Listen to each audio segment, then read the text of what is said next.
Zopa, un quartier résidentiel et cosmopolite de la cité des Fofo-Djaka. À l'époque, c'était une palmeraie, un véritable champ de palmiers à huile pour les autochtones de la commune d'Abomey-Calavi. Pour ce numéro, votre magazine de culture C'est mon quartier se propose de mieux vous faire connaître Zopa. Suivez-moi.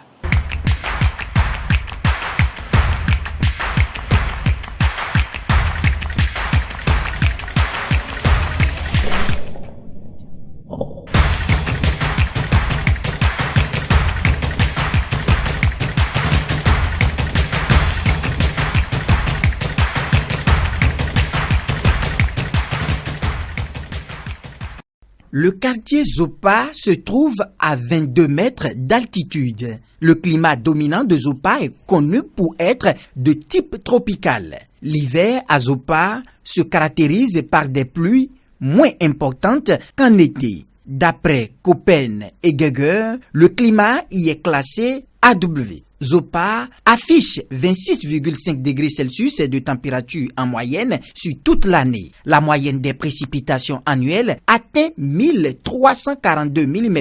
31 mm font du mois de janvier le plus sec de l'année. Une moyenne de 226 mm fait du mois de juin le mois ayant le plus haut taux de précipitation. Au mois de mars, la température moyenne est de 28,1 degrés Celsius. Mars est de ce fait le mois le plus chaud de l'année. 24,6 degrés Celsius font du mois de août le plus froid de l'année. Les précipitations varient de 195 mm entre le plus sec et le plus humide des mois. Sur l'année, la température varie de 3,4 degrés Celsius.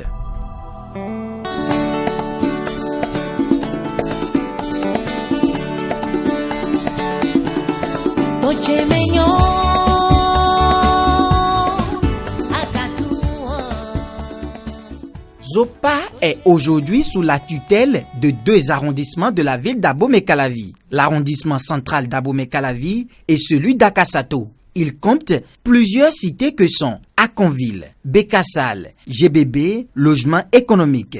Il possède plus de 8000 habitants. Zopa reste l'un des quartiers les plus vastes et les plus urbanisés de la ville d'Abomey-Calavi. Dans les années 98, c'était un champ. Les acquéreurs de ce quartier se souviennent de l'origine du nom Zopa.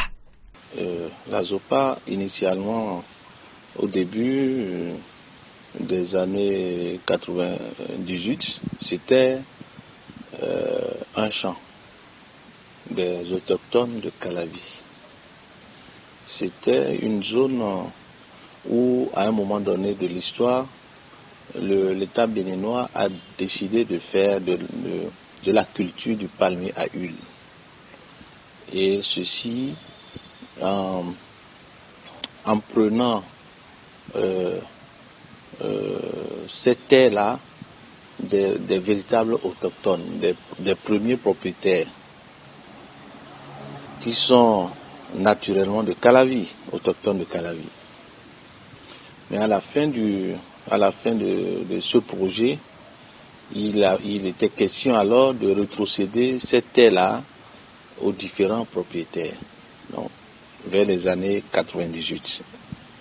Et c'est à cette phase de la vie que l'État a décidé d'aller aux opérations de remembrement et de recasement des terres avant de les rétrocéder aux ayants droit.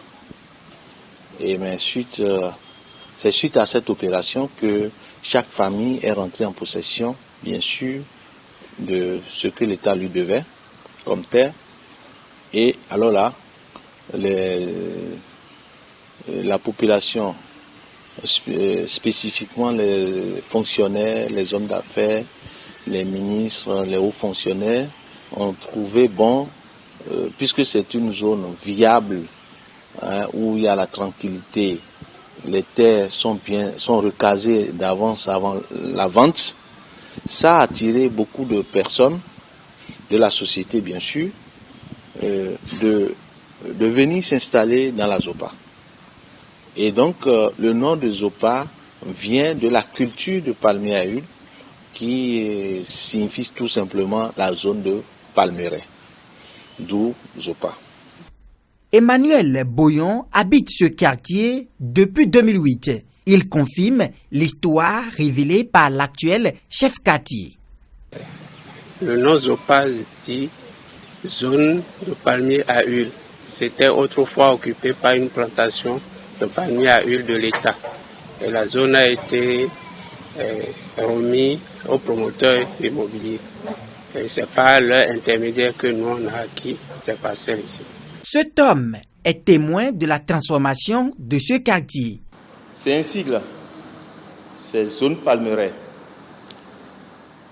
Cette palmeraie était une grande étendue qui jonchait la voie entre Calavi et Akassato.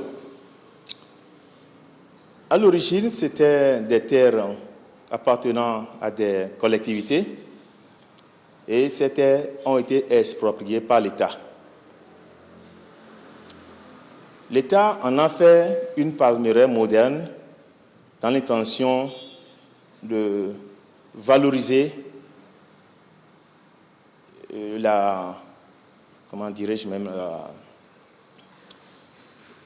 l'huile de palme au Bénin. À un moment donné, on s'est rendu compte que ça n'a pas marché. Donc, la palmeraie était négligée. Le temps passait, on voyait que c'était dans un état délabré. Les habitants de Cotonou, à un moment donné, chacun voulait avoir un chai et on dit il faut fuir l'inondation à Cotonou, il faut chercher quelque part où il y a moins de soucis.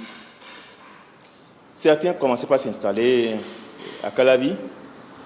Et là, déjà, la mairie de Calavi, selon ce que j'aurais appris, s'est dit il faut donc prendre cette partie-là et urbaniser.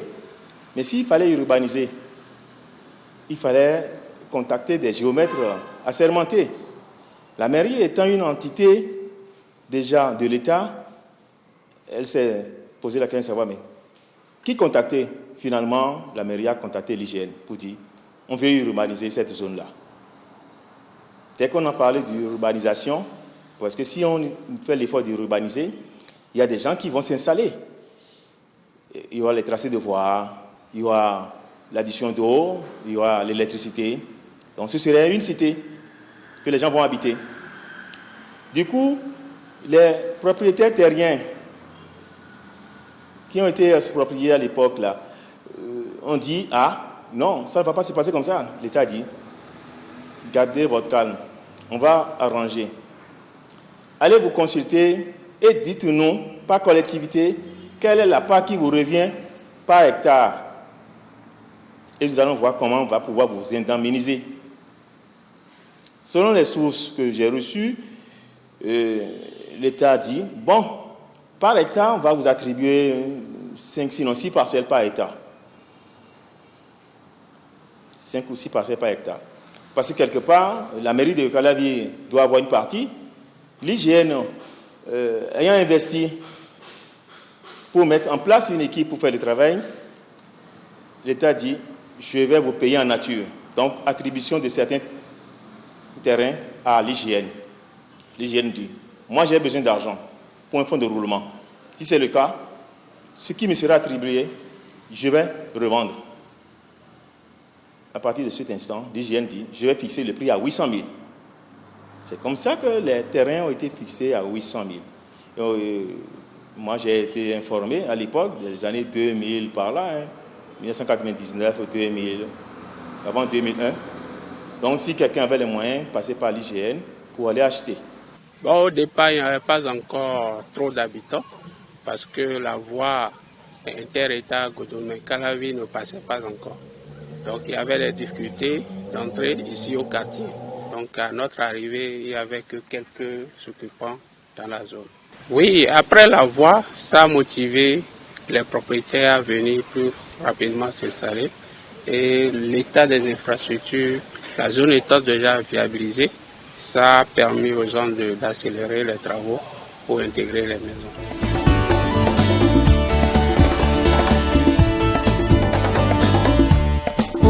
Zopa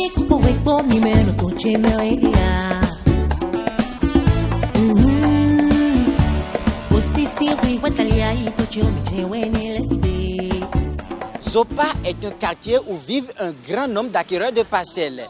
C'est la zone résidentielle de plusieurs membres du gouvernement, des députés à l'Assemblée nationale, des directeurs de sociétés et plusieurs autorités politico-administratives. Ses habitants maîtrisent plusieurs langues nationales et savourent des mets divers. C'est un quartier résidentiel et c'est un quartier, si je peux ainsi m'exprimer, qui accueille que des acquéreurs. Donc c'est un quartier cosmopolite. On y retrouve pratiquement toutes les langues du Bénin. Vous allez retrouver les fonds d'Abomey, les fonds de Ouida, les fonds de Kové, les Bariba, les Dendi, les Yoruba, les Nago. Tout le monde s'y trouve dans Zopa. Je peux vous dire, c'est le Bénin en miniature. Oui, je pourrais dire qu'il y a plusieurs ethnies sur la place. Donc, c'est tout un mélange. Et la cohabitation, elle est franche. Elle est franche. Parce que chacun veut avoir un chez. Et chacun construit selon ses moyens. Oui. Et Zopa, je suis sûr que dans 5 ans encore, si l'État fait l'effort de mettre en valeur les voies, faire l'asphaltage des voies, ce serait très beau. Parce que ça a été très bien tracé. Déjà, il faut savoir que le Bénin a un avantage. On a un bon cadastre. On remercie les initiateurs de ces projets qui ont bien tracé Cotonou et les villes. Hein. Ça là, ça ne coupe pas la sous-région. On en ça de plus que certains pays. Ça, il faut l'avouer. Zopa, tel que vous l'avez dit, dans très peu de temps, sera convoité. Les gens de la diaspora, ceux qui ont déjà des terrains là, je souhaiterais qu'ils ne les vendent pas, qu'ils les conservent. Dans la mesure où, d'ici à là, il y a l'hôpital de zone de référence qui sera installé à côté. C'est une zone résidentielle, donc c'est déjà tracé, je crois. Et puis la zone est actuellement structurée par les voies qui sont aménagées, les pavés de part et d'autre. Donc, une zone résidentielle, c'est différent souvent des zones ordinaires. Zopa n'a pas de marché. Les femmes sont obligées de faire les marchés d'Akasato, de Calavi et d'Antokwa pour les échanges commerciaux. Sans cimetière, les hommes étaient inhumés à PK14 ou le cimetière d'Adjagbo. Ce quartier fait la joie de ses habitants. Plusieurs infrastructures socio-communautaires sont présentes. Zopa possède la quasi-totalité des infrastructures étatiques décentralisées de la commune d'Abomey-Calavi. C'est le petit Paris de la commune. Dans mon quartier, j'ai bien sûr une école publique. Nous avons l'hôpital de zone dans mon quartier, de toute la commune d'ailleurs. Nous avons la base des sapeurs-pompiers dans le quartier. Nous avons la base aussi du service des renseignements. Nous avons beaucoup d'hôtels qui peuvent accueillir des personnalités et des étrangers. Nous avons les salles de fête. Nous avons aussi des centres, des espaces de jeux pour enfants. Nous avons un stade, je ne vais pas l'appeler stade, mais nous avons un espace de jeu pour les jeunes du quartier où ils jouent, ils se divertissent. Malgré le développement exponentiel de ce quartier, des choses restent à faire. Le chef quartier formule des doléances. Il faut reconnaître ce qui est à César, César. Si l'État fait quelque chose de bien, il faut pouvoir dénoncer ça aussi et remercier l'État. Mais s'il y a à faire, il faut aussi le dire. Nous avons bénéficié dans notre quartier du projet asphaltage.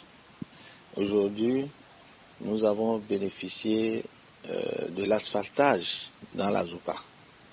Mais ça ne suffit pas. Si vous prenez la voie, je dirais, nord du pavé ICC Service, vous allez constater que vous allez penser que vous êtes ailleurs et que vous n'êtes pas dans Calavi. Mais une fois quitté sur ce tronçon-là, vous vous retrouvez naturellement dans les crevasses et dans les eaux de ruissellement.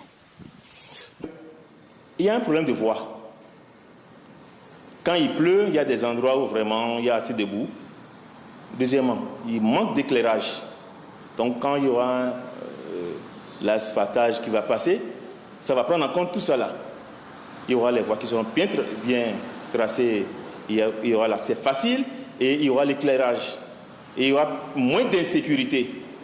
Parce qu'actuellement, c'est avec ce gouvernement qu'il y a un peu plus de sécurité. Sinon, à l'époque, vraiment, tout le monde se plaignait, les gens se plaignaient, on venait les voler à tout moment. Une zone, une résidence, c'était déjà viabilisé. Les voies étaient tracées, les poteaux étaient déjà placés. Donc les propriétaires n'avaient plus de problème sur ce point. Il y avait l'eau qui passait déjà dans toutes les rues. Donc pour être abonné, on n'avait plus de problème de raccordement. Donc c'est ça la spécificité des zones résidentielles. Nous souhaitons que l'État béninois, à travers le gouvernement du président Talon, nous aide davantage à asphalter les ruelles dans la cité, afin que les va-et-vient, le mouvement des populations soit beaucoup plus facile, afin que l'image que nous voyons hors du pays, lorsque nous voyageons, qu'on puisse les transcender chez nous. Parce que ceux qui sont ailleurs et qui vivent dans de meilleures conditions n'ont pas de tête. Et vous savez, ce n'est pas un secret de polichinelle, mais je puis vous dire que mon quartier est un quartier contributeur qui paye bien les impôts, et puisque tout est bien organisé, les populations payent facilement, même sans que l'impôt se déplace. Les gens se déplacent pour aller payer leurs impôts. Ça, je puis vous l'affirmer. Et les gouvernants peuvent faire une petite enquête pour vérifier cela. Et donc, on a le droit de mieux vivre. On a le droit d'accueillir des infrastructures qui arrangent, qui améliorent notre qualité de vie.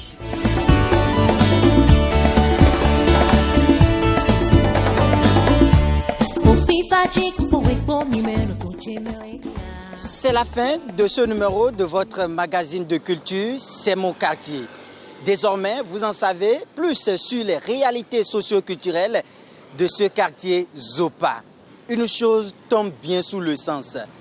La vie est belle et très belle à Zopa. On se donne rendez-vous pour le prochain numéro de votre magazine de culture, C'est mon quartier, pour de nouvelles découvertes dans d'autres contrées de notre cher beau pays, le Bénin. À très bientôt.